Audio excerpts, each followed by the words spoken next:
Bem-vindo ao Mundo Livre. Hoje nós vamos falar sobre as eleições para a Prefeitura de Londres. Estão aqui na bancada Vilma Grzinski e Duda Teixeira. Vilma, o que essa campanha revela sobre a rixa que está se desenrolando nos dois principais partidos ingleses? Você sabe que a briga principal que existe sempre na política é a briga dentro dos próprios partidos, né? Não existe inimigo igual ao que está sentado à sua direita, né? Ou à esquerda. Agora, no caso do Jeremy Corbyn, né, que é o líder ultra-esquerdista do Partido Trabalhista, eles se envolveram numa briga interna a respeito do antissemitismo exacerbado. O Corbyn é famosamente um inimigo de Israel. Aliás, atenção, não é crítico das políticas de Israel. Quando a gente está falando aqui, quando a gente falar em antissemitismo, nesse caso específico de membros da esquerda do Partido Trabalhista e das esquerdas de forma geral, a gente está falando de pessoas que são a favor da eliminação de Israel, que foi como começou essa atual discussão interna, que foi quando uma parlamentar apareceram comentários dela feitos em rede social recentes. Que tipo de comentário? 2014, em que ela mostrava um mapa de Israel situado dentro do mapa dos Estados Unidos, falando, olha, nós vamos pagar pelo transporte. Quer dizer, ela queria transferir Israel para o território americano. Pregando a extinção do Estado de Israel. É disso que nós estamos falando aqui. Então, começou uma discussão interna, que já devia ter começado muito antes, e acusações de antissemitismo, e o Jeremy Corbyn, como ele sempre foi, ele era um parlamentar assim, de uma franja trotskista, que praticamente não tinha expressão nenhuma. Ele foi eleito líder do Partido Trabalhista, numa espécie de guinada à esquerda do Partido Trabalhista, e ele se recusa, ele fala que não, que está investigando, que vai ver, e que está sendo... Daí entrou o Ken Livingstone, que é outro famoso, notório, o ex-prefeito de Londres. Ele entrou na discussão fazendo aqueles comentários hediondos, dizendo que o Hitler, no começo, ele era sionista, porque ele queria mandar os judeus todos para Israel. Quer dizer, é de um nível realmente repugnante. E a briga interna do Partido Conservador é essa, então, uma briga também explosiva, que é a respeito do plebiscito que vai acontecer agora em junho, sobre se o Reino Unido continua ou sai da União Europeia. O chamado Brexit.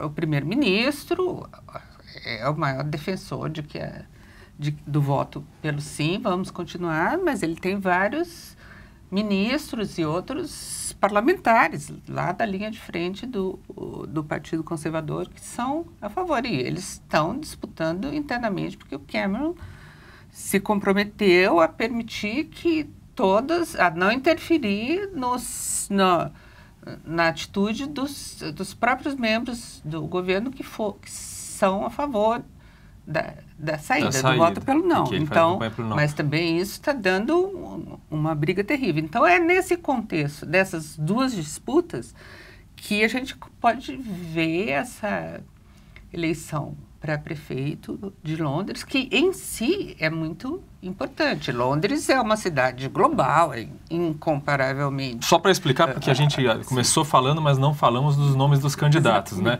Então, o Sadiq Khan, que é o candidato do Partido Trabalhista, e o Zac Goldsmith, que é o candidato do Partido Conservador. O Sadiq Khan já fez declarações contra o discurso antissemita de integrantes do partido dele, e o Zac, que é a favor da saída da União Europeia. Não é isso, Vilma? Então eles têm essa posição, dentro dessa rixa interna de cada um dos partidos, eles têm essa posição. Duda, qual é a chance do Sadiq Khan ser o prefeito nas eleições? Então, ele está, na última pesquisa que eu vi, 9 pontos percentuais à frente do Zac Goldsmith, né? Se você pegar só os votos para os dois, ele vai ganhar de 57% quanto a 43%. Então, e quem é o Zac? Não, vamos falar primeiro do Sadiq. Quem é o Sadiq? Um pouquinho do background dele. O Sadiq, ele é filho de paquistaneses, tá? Os pais chegam um pouquinho antes dele nascer em Londres. Ele é curioso, ele é neto também de indianos, então é uma família que sai da Índia na partilha, né? E dá aquela briga toda, um monte de gente morre.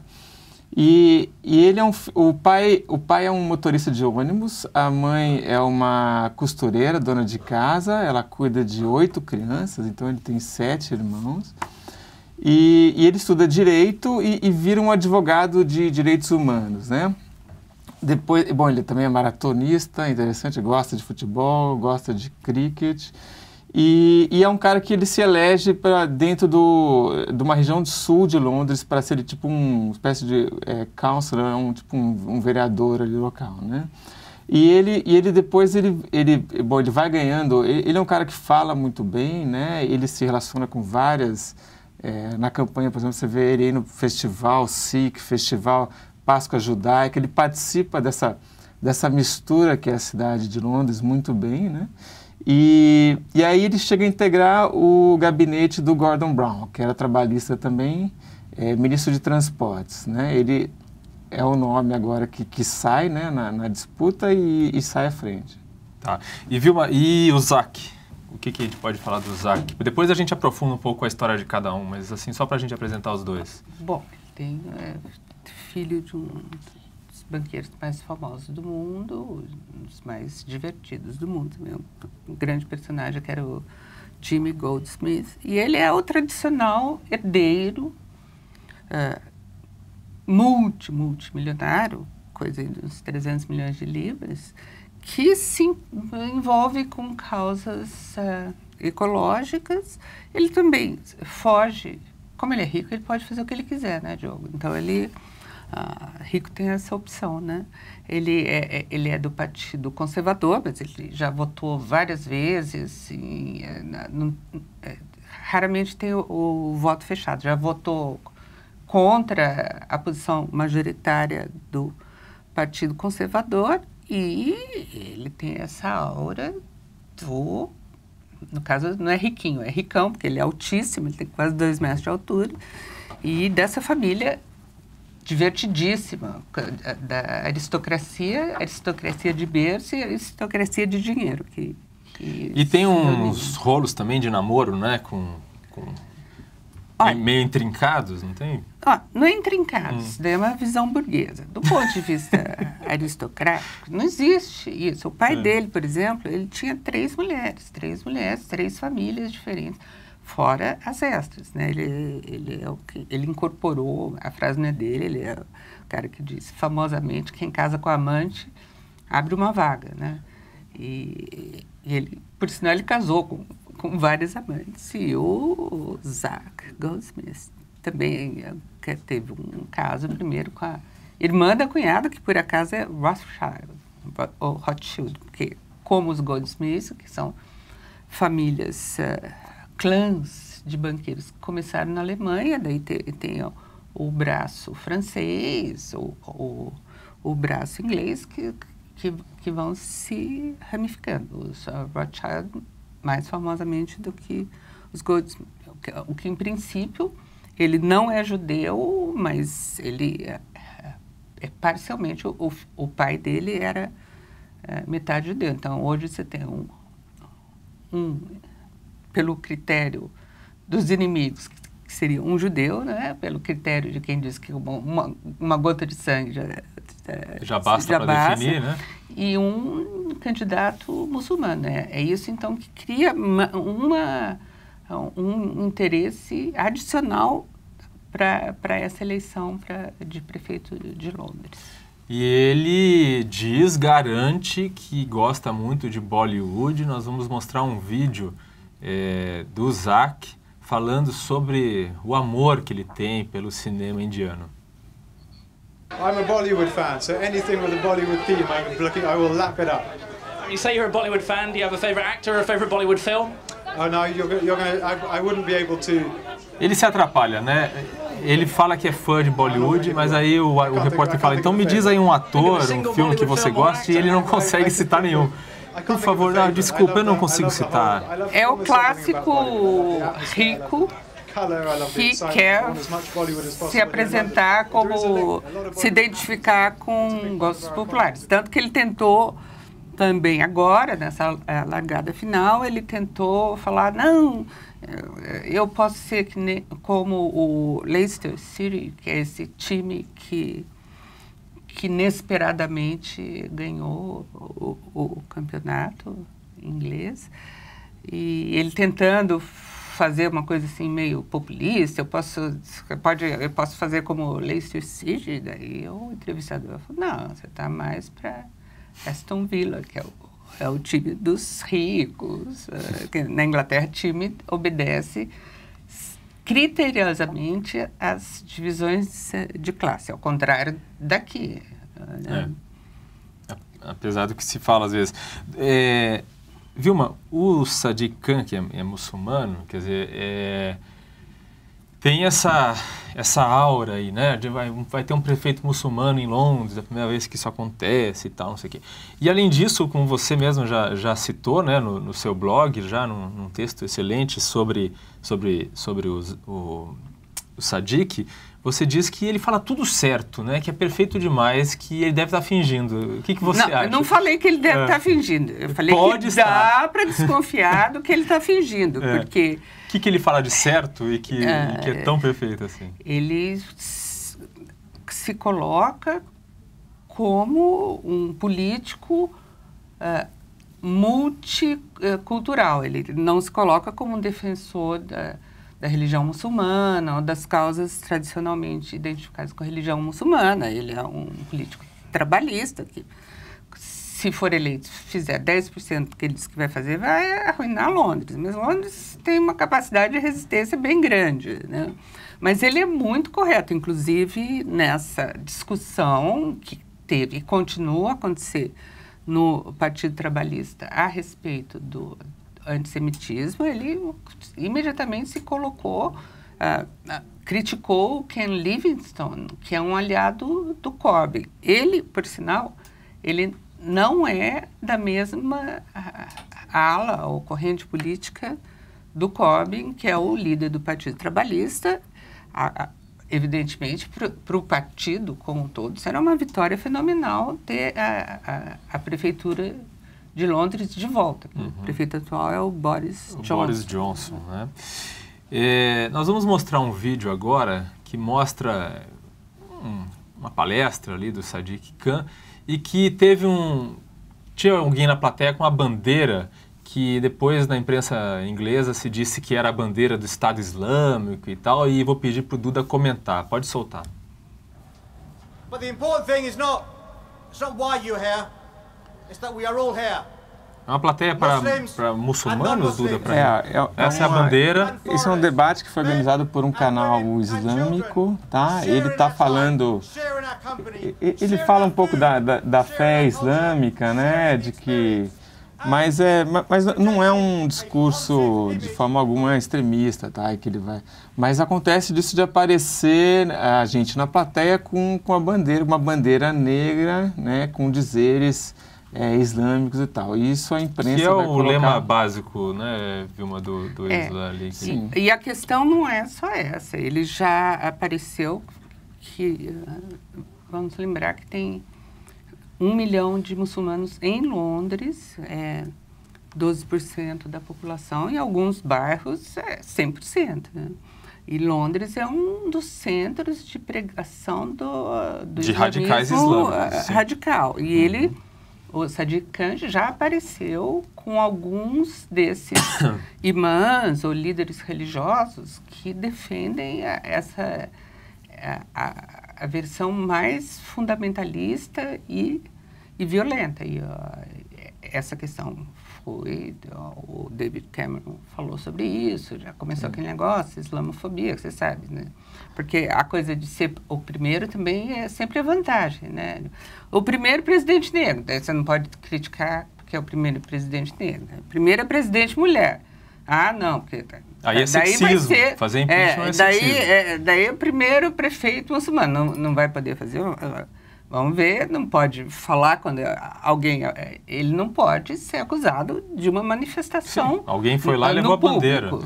Certo, mas o fato de alguém ter levado essa bandeira significa que ele está recebendo esse tipo de apoio, o qual ele não denunciou. Ele denuncia... Isso que eu falo, ele sempre diz as coisas certas. Ele denuncia de maneira muito veemente o extremismo. Ele já foi advogado de alguns extremistas. Ele diz que ele conhece, que é advogado de defesa. Ele diz que conheceu de perto. Ele faz até observações interessantes, porque ele diz que ele sempre ficou muito impressionado como pessoas tão inteligentes poderiam abraçar uma causa tão violenta e extremista. A gente não fica impressionado, porque a gente sabe que isso acontece ao longo da história, né, Diogo? Tem gente que faz isso, depois é eleito, mas daí é primeira, não sei como é que é, né? Duda, o que é a eleição dele? Você acha que a eleição de um prefeito muçulmano em Londres, ou, enfim, pelas outras características do Sadiq Khan, que efeito isso pode ter para a Europa? Pode servir de exemplo, alguma coisa? Então, eu acho que o fato dele ser um muçulmano que tem essa postura, né, inclusive de... Vou esquecer um pouco essas coisas do passado dele, que eu acho que são desculpáveis, né, ele ter sido advogado, por exemplo, de extremista, é uma coisa do trabalho, da advocacia mesmo, mas, quer dizer, um muçulmano que coloca realmente, condena, né, o extremismo, né, ele diz que ele tem medo de que as filhas dele... ele tem 2 filhas adolescentes, né, que elas virassem terroristas.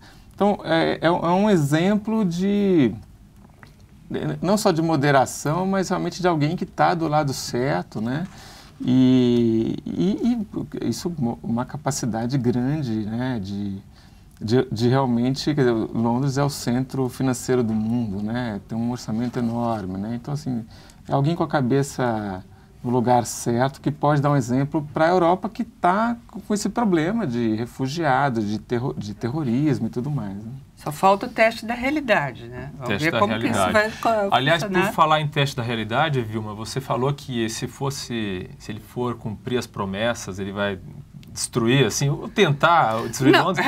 Quais são as promessas, quais são as medidas que ele promete que são, assim, então... Bom, primeiro, o maior problema de todas as pessoas que não são o Zac Goldsmith, ou tem tanto dinheiro quanto ele, hoje em Londres, o preço dos imóveis, que é uma cidade... Do aluguel, né? Do aluguel para comprar, para alugar, para tudo. E ele promete como solução aquela solução que a gente já foi testada inúmeras vezes e a gente já viu que não funciona, que é a interferência no mercado, a qual sempre redunda em os aluguéis ou vão ficar mais altos ou os imóveis vão desaparecer. Daí você sabe que a mesma coisa com o transporte, que também é caro, mas funciona.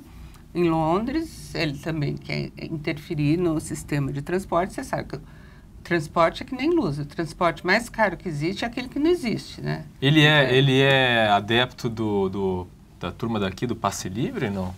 Ele fala em congelar o preço por 4 anos. Então é adepto da Cristina Kirchner.